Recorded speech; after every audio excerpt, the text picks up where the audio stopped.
Hi everyone, welcome back from the lunch break. We're gonna get started with our lightning talks in this room, and for this session we have three talks. One from from UofT's quantum department.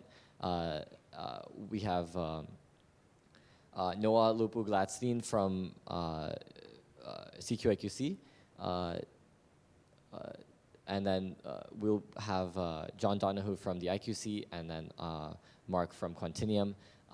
And these are kind of meant to be quick lightning talks, and we'll have questions at the end of each talk. So without further ado, please take it away. Thank you for the introduction. So I was asked to give a brief overview of all the people at University of Toronto doing doing quantum things.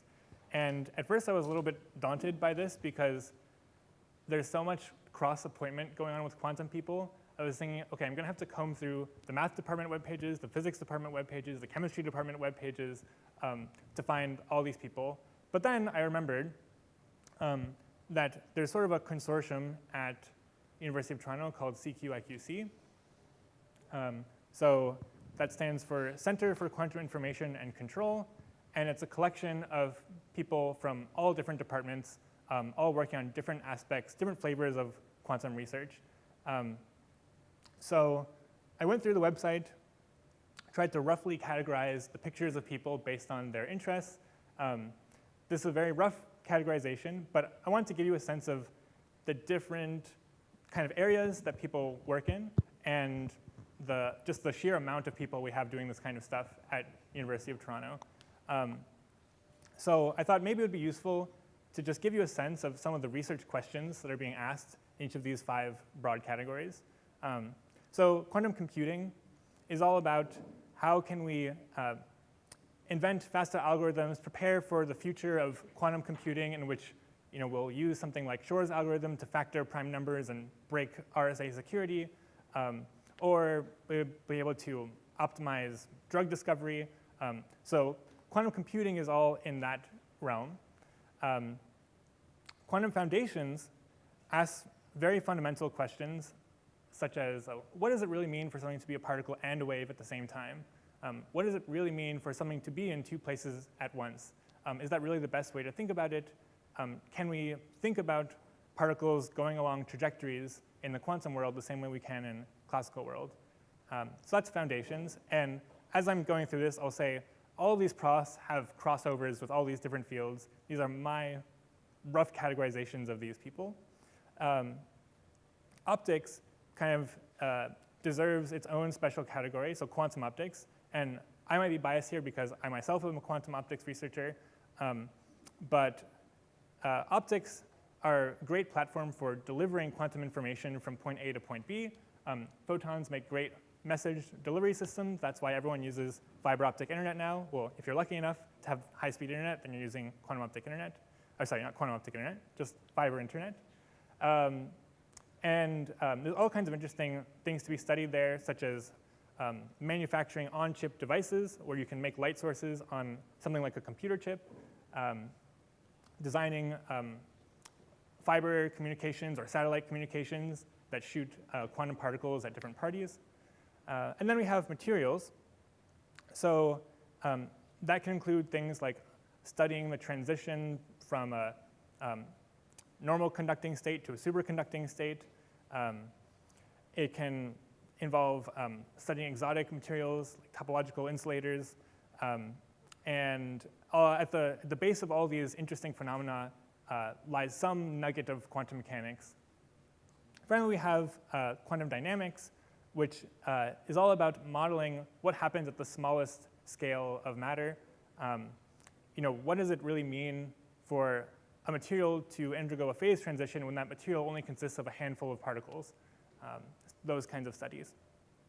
So hope I've given you a broad overview of what's going on. Then I can talk more personally about what I've been researching as a graduate student. So I've been working under Professor Ephraim Steinberg, who's that top right character in the foundations column. Really, he is involved in computing and optics as well. So my research so far has had two big projects. One of them I call post-selected metrology.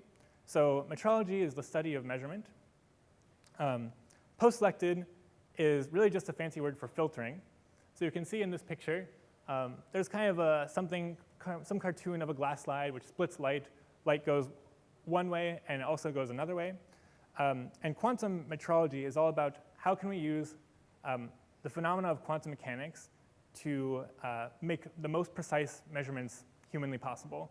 And so in this particular work, I set up an optical experiment where I was trying to learn something about, in my case, it was a crystal, but it really could be anything that imparts a kind of phase shift. In this case, it's a chiral molecule in this cartoon. And we wanted to ask the question, can we use some of the quantum properties of measurements to kind of compress the information contained in many photons onto just a few number of photons? So what's going on in this picture is that I have a kind of fancy filter, a sort of post-selection. Some of the photons slam into this beam block that I don't even care about. And the photons that slam into that beam block turn out to have no information about the molecule that I was interrogating.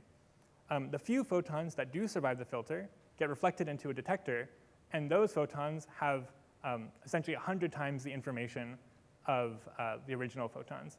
So this is one area that I've been looking into. And the other area is a foundational experiment that involved these cute little cartoon pigeons. So it goes back to a very simple mathematical principle called the pigeonhole principle.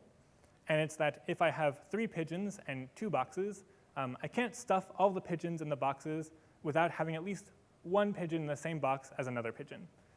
And really it's just, okay, 3 is greater than 2. There's just not enough boxes. But what if you could put pigeons in superpositions of pigeonholes? So that's what I've been studying. And it turns out you get really, really strange counterintuitive results when you make measurements on a system like this, when you have more pigeons than boxes and those pigeons are allowed to be in a quantum superposition. So I would love to go into more detail about all these projects. I can say a little bit more about some of the research of the profs that on the previous slide. But with that, this is a lightning talk, so I'll just say thanks everyone for listening, and I'm happy to take questions.